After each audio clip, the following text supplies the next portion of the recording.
Strada delle, or Dea, I'm not really sure, 52 Gallery in Via del Pasubio, Italy. I have no idea. I don't know how to speak Italian. It's a trail that was built during World War I. During the war, the trail was used as a supply route by the Italian military. It translates to the road of 52 tunnels. All right, so that's what that means, 52 tunnels. Okay. The trail is 6,550 meters long, and 2,280 meters of the trail is inside 52 tunnels. A section of one of the tunnels can be modeled by a parabola with the focus at 6/45 and a directrix of y equals 53/7. Move through the steps to write the equation for the parabola. So here's our directrix here, y equals 53/7. Here is our focus point, and here is our sketch of our parabola with a point xy on our parabola. We're going to label point D so that it's on the directrix and it is perpendicular to it. So we've got our coordinates of x, 53/7.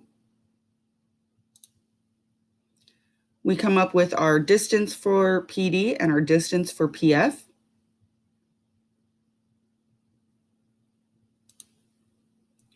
We take those two expressions, set them equal to each other, and simplify.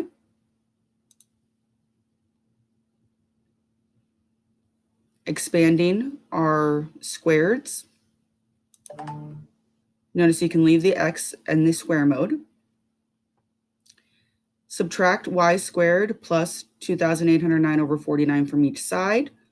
Helps us simplify the equation. Then we're going to add 90/7y to each side and multiply by -7/16 to simplify the expression to its final form, y equals -7/16 times the quantity x minus 6 squared plus 7. And this is more what we're used to seeing with our parabolas. If y equals 0 represents the floor of the tunnel, how wide is the floor? Assume that 1 unit equals 1 foot. So now that we've come up with the equation for our make-believe parabola to represent our tunnel, we're going to figure out how wide that tunnel is. So we're going to use substitution. We're going to put y equals 0 into our equation. So instead of y, we're going to have 0.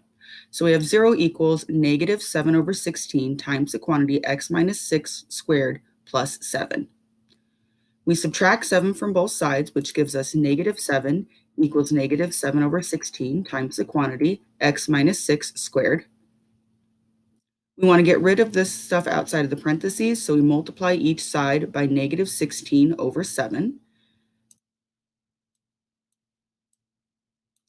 So -16/7, and we're multiplying that with -7, and that's going to give us a positive 16. And then when we take the square root of each side, the square root of 16 is plus or minus 4. So plus or minus 4 equals x minus 6. But we're not done there. We're going to separate those into two different problems, one where 4 is positive and one where 4 is negative. Add 6 to both sides, we get positive 10 equals 7. Add 6 to both sides here, we get positive 2 equals x. So the walls of the tunnel intersect the floor at 0, 10 and 0, 2. Those are our intercepts. So between 0, 2 and 0, 10, that is our entire tunnel. So we can figure out the distance between those 2 points to find how wide our tunnel is.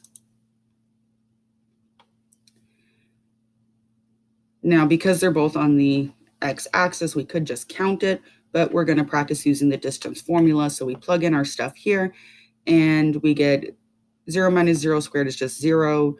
2 minus 10 squared gives us the 64. The square root of 64 is 8. So the width of the floor is 8 feet.